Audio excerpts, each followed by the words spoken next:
Hello and welcome everyone. We are live in Singapore for the EMCC APR conference, and I'm joined today with, of course, our president of EMCC APR, Aksabar. I've got Tim Dyke, who's our global accreditation manager and leading world coach, and Dawn Jarvis, of course, who we're going to spend a lot of time talking to today. So welcome and thank you for coming in. I'll go to Ak first. Can you tell us a bit about our Singapore conference and what's on the agenda for the next couple of days? Nicole, I'd be delighted to. Thank you.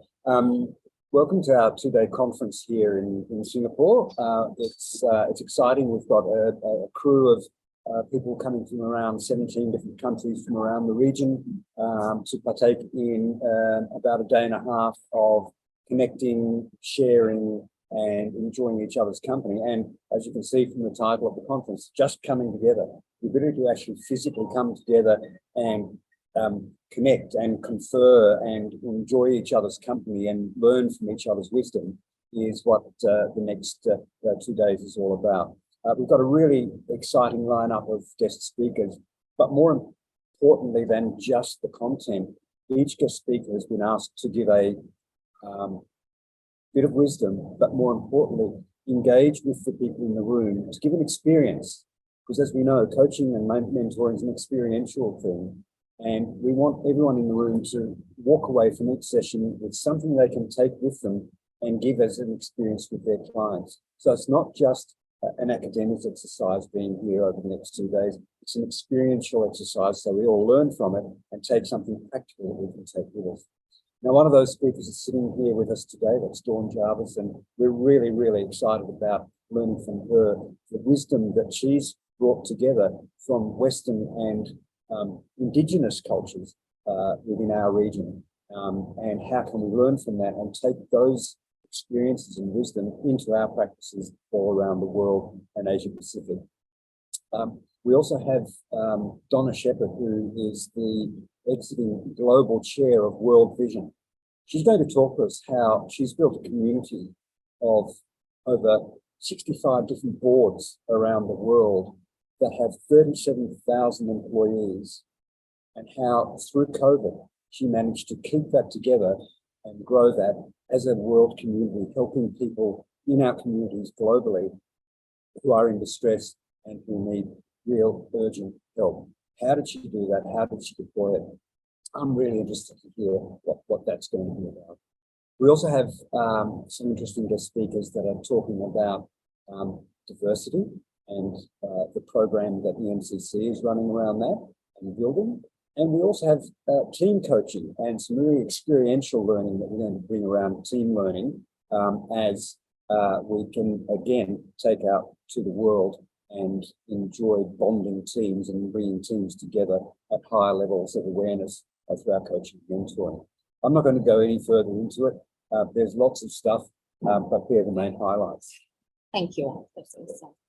And Dawn, of course, is an experienced executive director from the UK public sector and has over 30 years experience of leading successful teams. She's collaborated with one of our local people in Australia, and I'll ask Dawn to speak about him in a moment, to create her new book, of course, which is Leading Corporate Plans. The book is based on Dawn's Stellar model, which she's been using to coach teams for over 10 years, and she'll be talking a little bit more about that later. So Dawn, of course, we're talking about stories of culture, ancient leadership, and coaching. Tell us a bit about yourself and about your collaboration partner. Yeah, thank you. I'm delighted to be here, and it's really good that so many people are able to tune into our conference in Singapore. So I've been coaching for a number of years. I'm really experienced internal coach and have coached inside organisations for a long time. Set up my own business fully. I did it part-time for a bit, but in 2017, when I left the NHS in the UK, where I was an exec director. And team coaching inside an organisation is quite difficult to do because you have all of those power dynamics that you have to tune into.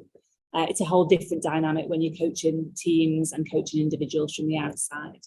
And I've always really been fascinated about how to describe this simply to other people and what team coaching and coaching means to people. And so probably for about 10 years, I've had a book in me and I've been desperate to write it down. And I think when you start your own business as a coach, you worry a lot about where the next client's going to come from and whether you've got enough time to set aside to do that writing, because it's quite an investment. It takes time, it takes dedication, focus, energy. And when you grow in a business, you focus on that. So until I made the step of employing somebody to work with me directly to coordinate my operations, I didn't have the time to do it. So when I had the time to do it, I was in Australia, and I felt quite a deep, I guess, responsibility as an immigrant white person in Australia to find out more about the country that I'd immigrated to. And I really felt, can't describe anything more than a push to actually find out what I was talking about, whether that resonated with the culture on the land on which I was working. And I tried for ages to follow what I thought were the right routes to get into the local councils, talk to the local elders. And the lesson for me was I was probably not asking the right questions. I was probably coming across as somebody who was from the outside. And just fortuitously, I was walking along the beachfront, the foreshore at Coolangatta in the Gold Coast one day, and this guy had his paintings out on the beach that he was selling. And I just asked him whether he'd be interested in collaborating on a book, because his paintings were beautiful. And what I wanted was somebody who was going to paint the picture of the model I'd been using for years. And I felt a good connection with him. We got on and he said yes. We had the book launch last week, and actually what he said at the book launch was, here's just another woman who comes along all the time and asks me if I'll collaborate on a book with her, and let's see what happens with this one. So luckily it came off, and he was delighted it came off. But one of the strong beliefs I have is the universe presents you what it thinks you need at the time you need it. And we met up the following month. What's supposed to be a 30-minute coffee was 2 hours later. And when I showed him my depiction of the Stella model that I've been using for such a long time, he immediately drew it. And I think we've got a slide that shows his drawing, actually, that he drew on just on a piece of paper while we were having coffee. So that's us looking at it later. And the painting on the right-hand side is what he ended up painting of the Stella model. And so I went to see it in December last year, and I had the horrible moment when you're going to look at something you've never seen before and thinking, am I going to like it or am I not going to like it? And when this is about 1.2 by 1.5 meters, this painting, and he called it the 7 plans. Now, interestingly, the model I'd been using only had 6 elements around the edge and the main element in the middle. After I'd set him off painting it, I knew I needed another element, clearly, but I didn't know how to tell him because I knew he'd already started it. What a fortuitous moment. The spirits must have aligned behind us when I got there and realised he'd put 7 elements around the edge and the core element in the middle. And so as part of this, he then told a story about the ancient leadership and tribal order in the Indigenous Australian tribal and clan system. And about how they would lead in ancient times their people to sustainable actions through how they looked after the land, how they looked after each other, how they regulated behaviour and dysfunction and high functioning behaviours in the different clans. And so he's written this story, and that forms a core chapter in the book.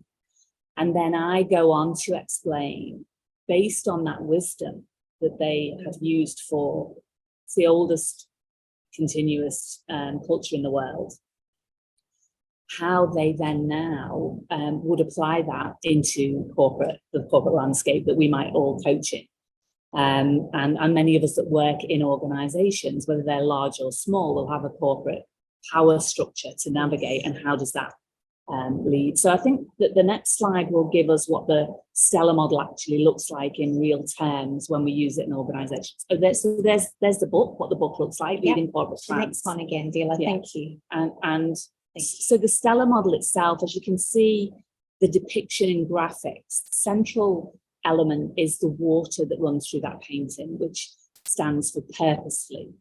And the key need and necessity for the ancient tribes as they were moving across the landscape was to find clear water, salt water, and fresh water. And so that's the core purpose of what we might then look for in teams. And the bottom three, and you can see with all of them, they've all got different Indigenous Australian symbols. So the circles with the dots in the middle are all about meeting places. And then the different hoops that are around the edges mean people coming together around a meeting place. So there's different numbers of people. And then the different symbols that are there might be a hunting stick or a boomerang or a coolan, which is about carrying water.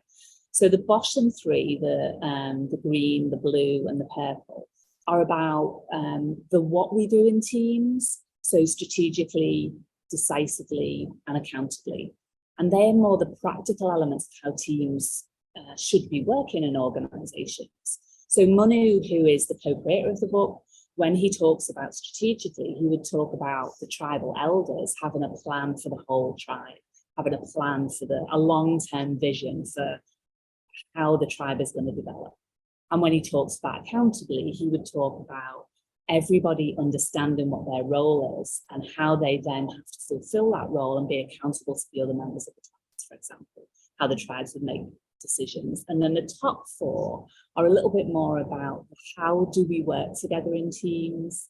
So we've got kindly, clearly, curiously, and curiously, interestingly, used to be called conflict. And so curiously is about us trying to retain our curiosity in how others present themselves in the world and why we react to it in the way that we do, and how we react then to others' presentation of their disagreement with our ideas. And I like it being called curiously now because I feel like we can't be curious and defensive at the same time. And so I talk about how in the book then, in the later chapters, for each of these elements, what did the story say that Manu told? What might we look for in the most highly successful teams? What are the really good indicators of good success in this area in teams? And what do we often find when my team and I go in to work on a team coaching assignment? What do we often find? And why might that be? And what are some exercises that the teams can do that we can support them with in order to improve in that area? So what we're going to be doing at the conference is we're going to be doing one of the exercises from the book about connection and making connections, which falls under the banner of kindly in here. How do we behave together towards each other? And then tomorrow we're going to be talking a bit more in the final session about how we continue that connection on, because I don't know about you, but when I'm working with teams, I always like to then make sure they're doing their things. It's their work, and I talk a lot about that in the book. And so we might have to help them with some skills if they haven't got them, but it's their work. And what are they then going to carry on doing when they leave the room that we're working in? And so I think the final slide that you might have there shows us the Stellar model again, but the QR code on there, if anybody would like to give it a go, it takes you to a questionnaire that we use. One of our data gathering activities before we work with the team is to ask them some questions, and there's 2 questions for each of these elements, and that takes you directly to the questionnaire, the Stellar model questionnaire. You'd get your individual questionnaire back to you as your view of the team that you work in, and we then take that, and if there's 10 people in the team or 20 people in the group that they want us to work with, we then pull those together in a report for them and send that to you. So I think that's probably where I'll pause for now on that model and see whether there's some more questions from you, or we can go in a minute if people want to prepare themselves for some questions from the people that are joining us. Thank you, Dawn. And while we're waiting for that, I'll just ask my colleague here, Tim. Tim, do you have any questions of Dawn about the model? What sort of things using this model have you uncovered? Well, in every single one of those elements, there's usually something to uncover, right? And there's pros and cons or shall we say different views about whether to gather data at the beginning. One of my other subscribed sayings is there's no such thing as a neutral question. So by the time we've asked the 16 questions of the team beforehand, they might start to be changing their behaviour already, which may not be a bad thing because it's raising their consciousness. I personally universally work in the public sector. So the 4 main areas where there's always work to do is on purpose in the middle. And often we find that teams know the purpose of the organisation. Sometimes they don't. They might know the purpose of the work the team's members or the wider teams that they lead are doing. But often they've not considered what's the specific purpose of this team. So what we talk about in the book is really getting them to re-ask and re-ask and re-ask that question so that they can understand whether them, because I often work with leadership teams, as a leadership team, that they have a specific purpose, which might be about making it easier for their people to do their job and deliver their purpose. That would be the first. And often in public sector teams, accountability is a big issue. So the accountability, what I find time and time again is people find it harder than I remember they should to hold others to account kindly and compassionately, because we tend to think people are going to take it personally. And I'm a big fan of Brene Brown, and one of her sayings is clear is kind. So the clearly model comes in there. Communication is not clear in organisations. And so if I had to pick 3, I would pick clearly, accountably, and strategic. I'm really interested in how did you engage with Indigenous culture to develop this model further?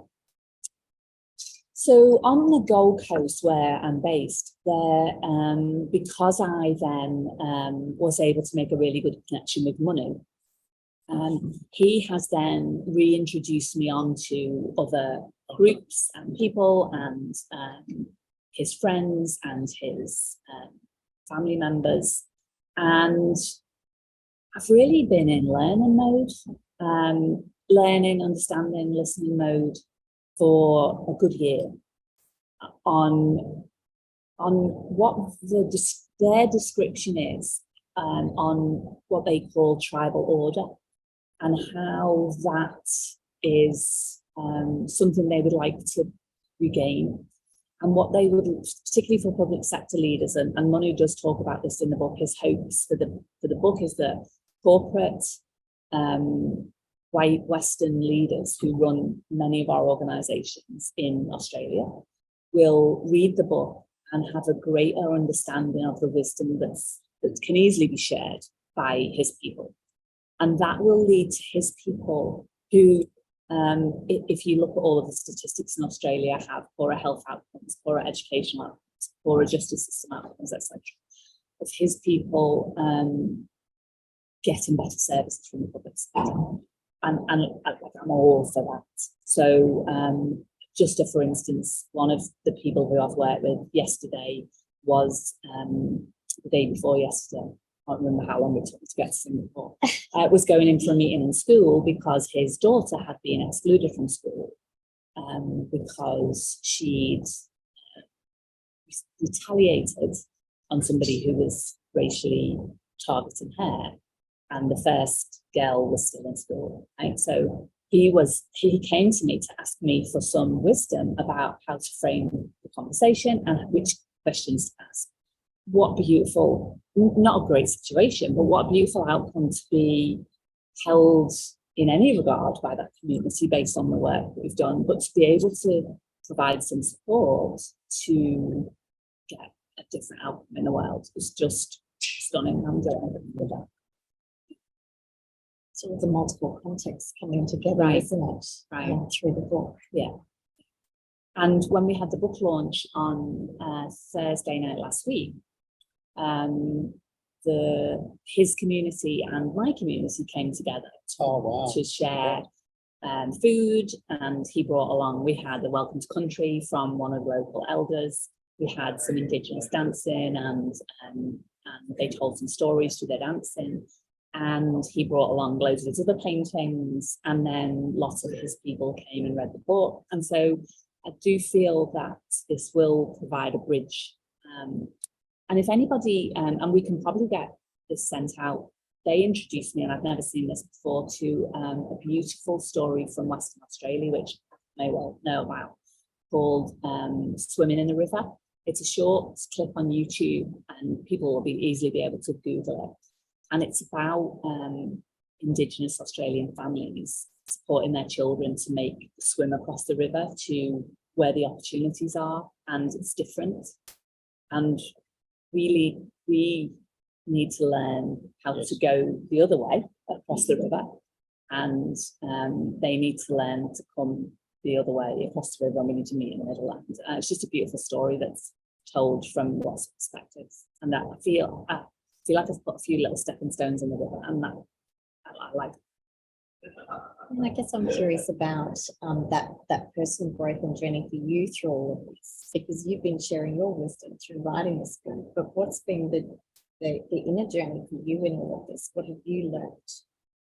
How you take that forward for yourself?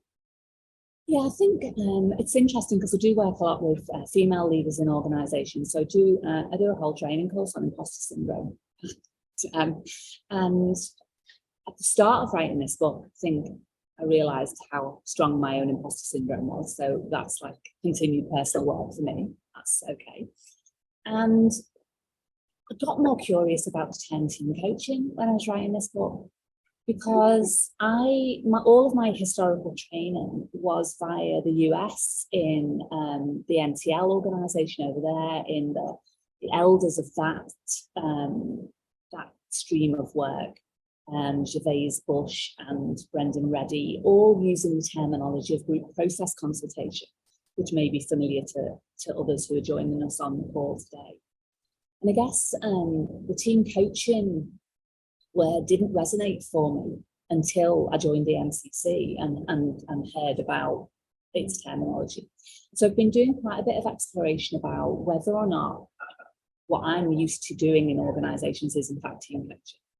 And whether or not I can then continue to feel part of EMCC's definition of team coaching.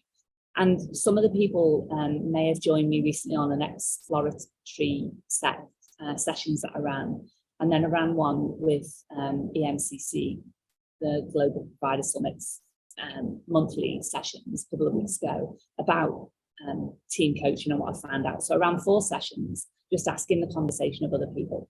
What is team coaching? Is it the same as what I think I'm doing? Yes. What's the process you go through? What's the practice when you're in the room with people? And what kind of people do team coaching?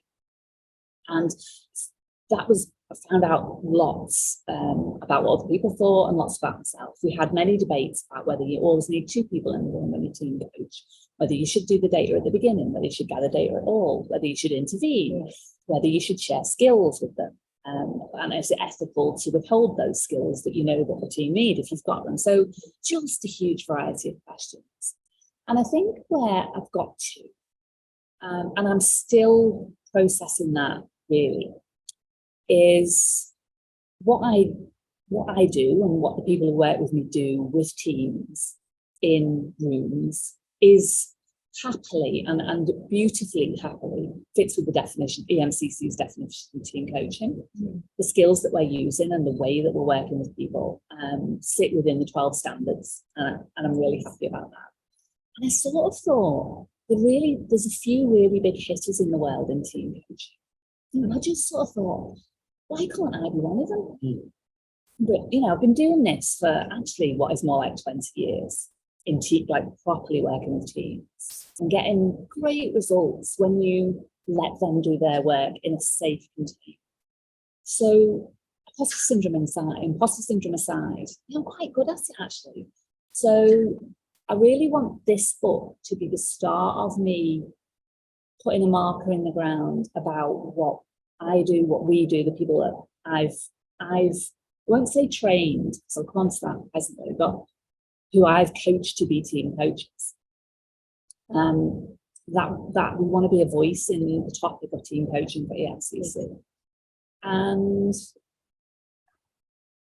that I'm going to seek then to be accredited to provide that training to other people. And if you'd have asked me that 6 months ago, I'd have said, absolutely not, that's not what I'm going to do. But I feel that the field needs more diversity of thought, more experiences, we're all operating in different sectors. So a view on the different sectors that we operate in and why they're different, a view on the different countries and cultures that we might operate in, why they're different. And so it's been quite empowering, really.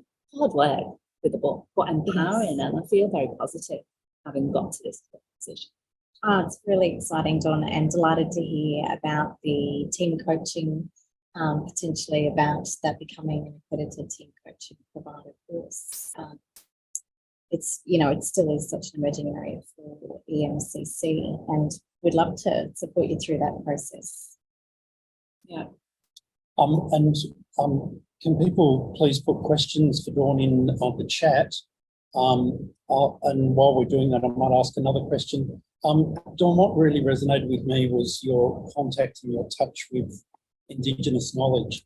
And I'm just wondering whether there was some really key things that you thought Western team coaching needs to take, really good lesson from Indigenous wisdom. Is it connection with nature and spirit, or is it collective leadership, or was there sort of one or two things that were really mind-blowing for you from an Indigenous approach to what they would not determine as team coaching or leadership necessarily, but when we put it in those Western terms?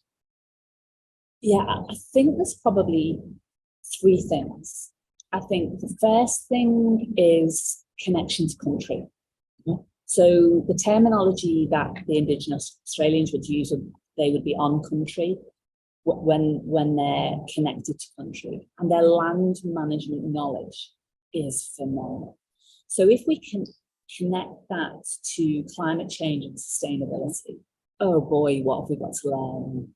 Really got to learn. So if you just look at bushfires in Australia and you look at their ability to cold burn and manage the ground, if you look at, so one of the dances we had at the book launch was about knowing which flower is flowering at a specific time of the year indicates this particular fish is going to be coming upstream or downstream. I can't remember, forgive me, I'm not a fisherman. And never fish at the start of the shoal. Always, because if you fish at the start of the shoal, you move the shoal and they go to a different place. Always fish in the middle of the shoal. Now that's just an ancient story about land management, animal management, habitat management, that there's so much to learn from. So that would be the first thing. And a deeper knowledge then of the ecosystem in which you're living, because it relates to survival. Yeah. And the second thing, which I feel uncomfortable saying because I need to refrain the words, but their words are tribal order and knowing your place. So but for me, in corporate world, it's about role clarity. So, the person who's really good at hunting does the hunting and is put in charge of deciding where they hunt, right? So if you think about that in the corporate world, to focus on what you're really good at and do what you're good at for the good of the organization. Yes, they let them develop, but it's structured, and that knowing your place and tribal order really resonated as role clarity for me. And I think the third thing is about hierarchy and permissions and a knowledge of the rules. Now, again, I find that slightly uncomfortable because we all want to be about empowerment and letting people be creative and blossom. Sort of, and I think it's a both and for us in the corporate world. So we want people to flourish, but we also want people to understand boundaries and personal boundaries. So for me, it spoke to the psychological safety debate, because some people's versions of psychological safety is everybody should be able to do and say what they want. And actually that knocks up against another version of we need to be kind to other people, so we can't all say what we want. So understanding the rules of an organisation, both the spoken and written, and the massive amount of unspoken rules to help people navigate, talks to induction, orientation, talks to sense of belonging. So I think rules, hierarchy, structures, it was an important lesson. Any questions about Dawn's Stella model? Peter. Hi, Peter, all the way from Indonesia. Great to see you. It's not a very clearly formed question, but I suppose it's something to do, if you can say a little bit more about the atmosphere or the process of the tribal process. I mean, the three examples that you gave were, very specific and clear. I think, I have my own confusions as to what is team coaching. I'm not actively engaged in it particularly, so I'm not coming with a lot of experience. But from my work with groups, there's a lot that happens in terms of process and the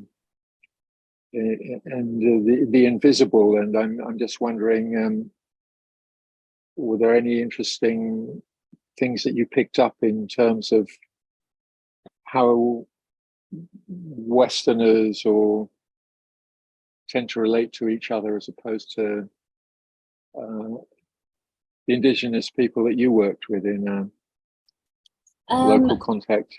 Yes, I'll try my best and answer you, Peter. Let's see how we go, and you can jump in and redirect me if I'm not answering your question. When Manu first put the story together, and the story is called The Spirit of Stella. So his description of what happens then for the elders of the tribe is that they get their wisdom in dream time, when the spirits appear to them and give them direction about what to do on difficult decisions or on things that are pondering, etc. So the spirit of Stella appeared to the elders of this particular tribe and its 7 clans. And the story as told by Manu is that they were having difficulty with the tribe having different factions and not working together well. And they were also having difficulty with the sustainability of the land on which they were working and how they made decisions together as a tribe rather than in their separate clans. And it was fascinating really watching him come up with this story, because without me talking to him too much about what I do in organizations, sort of, I thought, why would he be that interested? His representation of why tribes and clans and the clan structure falls apart really was a parallel process of what happens currently in the corporate world, in teams, in organizations where people are working in silos. So the way he's written this story, which forms a whole chapter of the book, is he then says that the Spirit of Stella came to talk to the elders and talk to them about how if this whole system that they were working in was to be successful, they needed to create a long-term vision. And his word is different, but that's, translate that to what we are now, about where they were headed in the long term.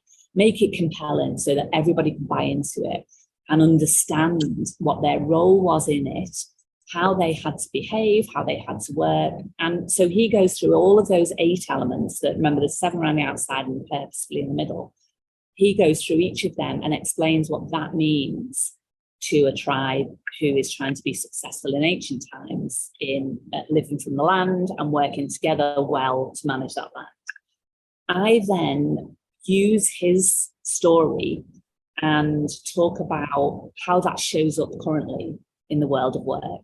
So there's quite a lot of anecdotes in there, and I work in local councils, country town councils and city councils, and in public healthcare, both in the UK and in Australia. So I've, with permission, used the anonymised anecdotes of the teams that I've worked with to show how that has shown up in the world of work. So, for example, one of the public sector healthcare teams that I work quite a lot with, they were both $15 million overspent when I started working with them. Pretty dysfunctional leadership team who were all biting chunks out of each other's ankles. Happily, they were the surgical team, so they could probably repair them, but in any case, had no real engagement of the wider group of people that they were working with to deliver what needed to be delivered for the end user, the patient or the carer or the relative. And so we worked with them on where did they think they were at the moment, this questionnaire, which at the time was on paper. It hadn't gone all high tech and onto a QR code. And how were they all as individuals? So I do favour in the data gathering part of the work a psychometric. It doesn't really matter which one it is, whichever one the people are trained in or will accept, so that they could begin to understand where they were similar and where they were different in the team. And then we did some one-to-one interviews with all of the members of the team to ask them some pretty basic questions, but it brings a whole sense of richness. So the kind of questions we would ask is, what's it like to work in this team? What do you love about being part of this team? The classic magic wand question, if you had a magic wand, what would be different in this team? We ask about 5 questions. And then the very first time we get in the room with a team, we give them all of that data back. We've got some ground rules and some ethical agreements with the team about how we do that with them, which I'm really clear. I probably over repeat a bit too much in the book because that part of it's really vital about how we set that up. And then, so our input really almost stops there, because then the big question is, so what's this data telling you that you all said? What would you like to do next?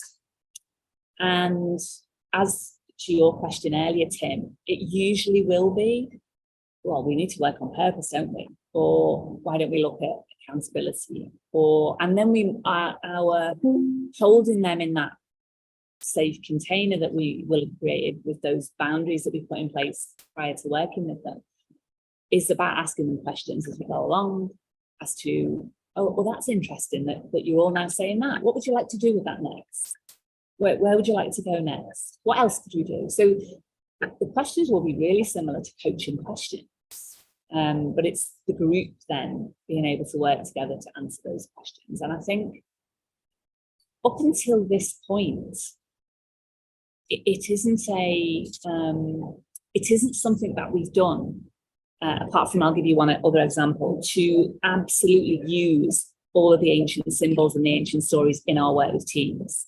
So, and I think that I was probably waiting for me to do it for the book launch and to be clear that it all hung together well as a system that could be discussed with them.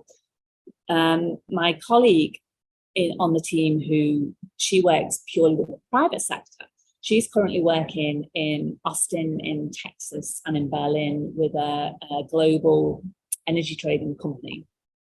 And they are 100% going overboard on all of the Indigenous symbols, which is really interesting because there's no connection at all to Australia. That part of the business works out of the UK, and she works entirely with private sector. And however, so what we're now arranging is Manu is then going to do a video conference appearance with the teams in Austin and the teams in Berlin, and talk to them about his experience of tribal leadership and tribal order, and really make that connection. And that's going to be great, both for him just in terms of his own confidence, his own work, and going to be great to make the connection across those cultures. I'm not really sure if that at all or completely answered your question, Peter, but it was all I had at the time.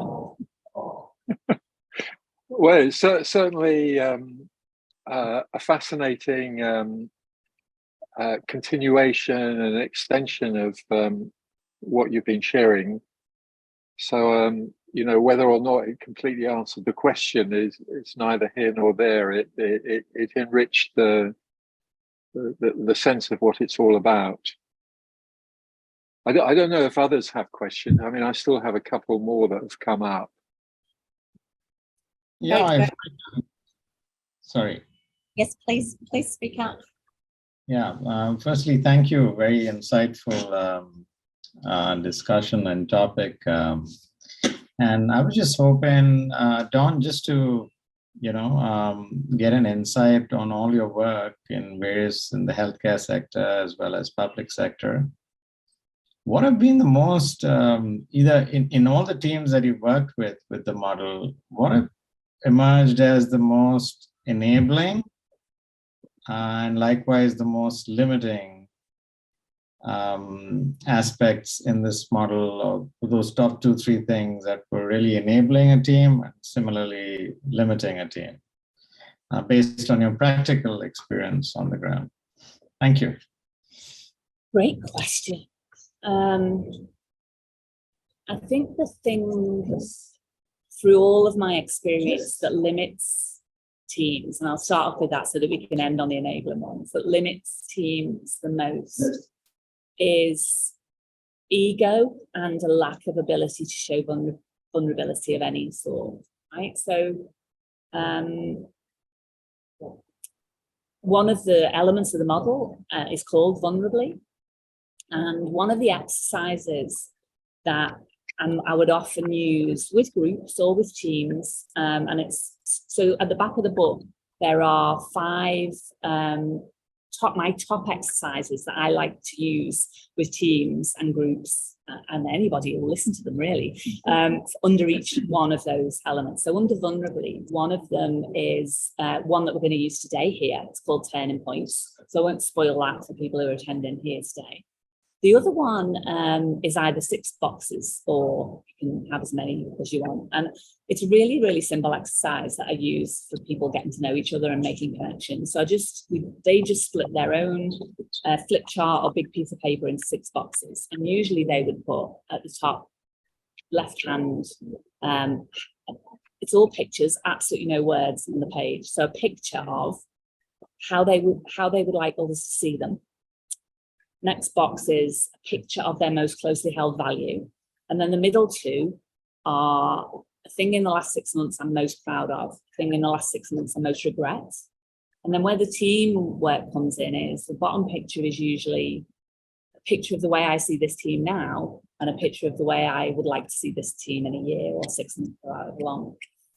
And without fail, that unlocks vulnerability and does away with ego more than any other exercise I've ever used. And I mean, I made one bad error with that very early on in my career where I didn't set it up properly, and one of the women gave everything she had and the rest of the group only went so deep, right? And so now I always set it up in that however much you reveal on this piece of paper is entirely up to you. Your biggest regret could have been that you ate, a slice of toast too many at breakfast. It can be that light, or however you want to put it across. Some of the things that people in teams who've been working together for years and years and years put on this, and then I get them to speak, to tell their colleagues about the sheets.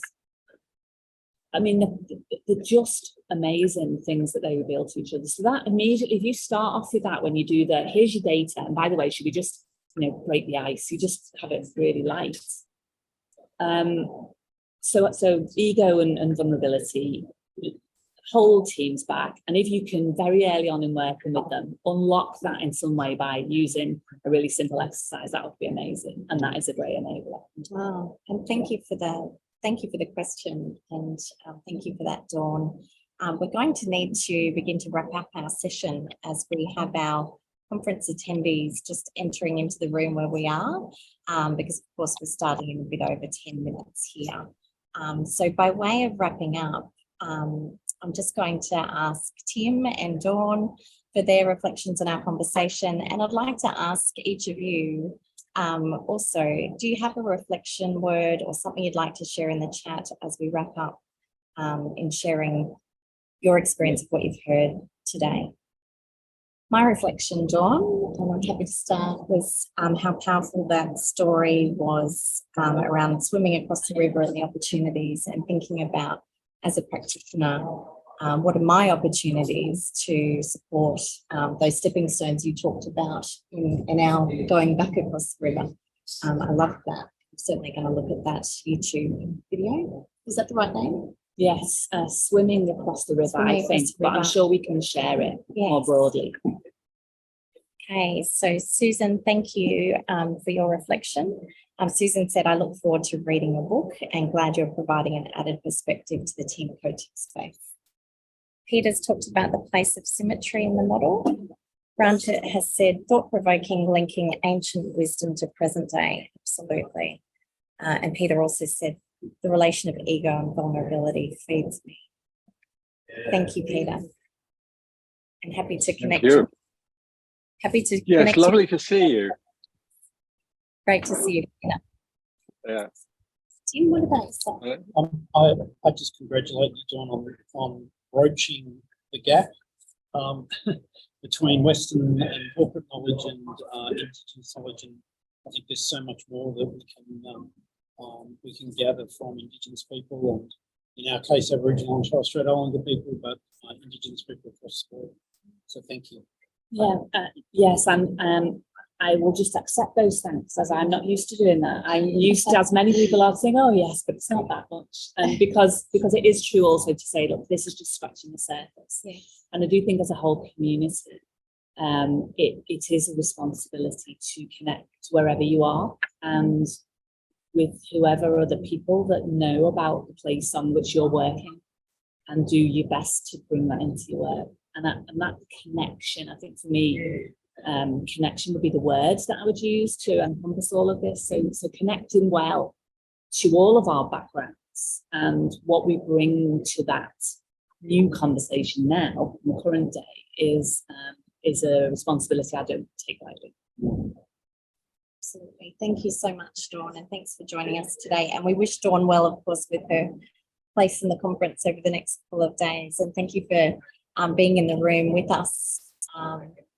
And Peter also has just said so many Western models, etc. Thank you. So thank you all, and we wish you well for your other global provider summit sessions. Any parting words, Tim? No, thank you. Thank you.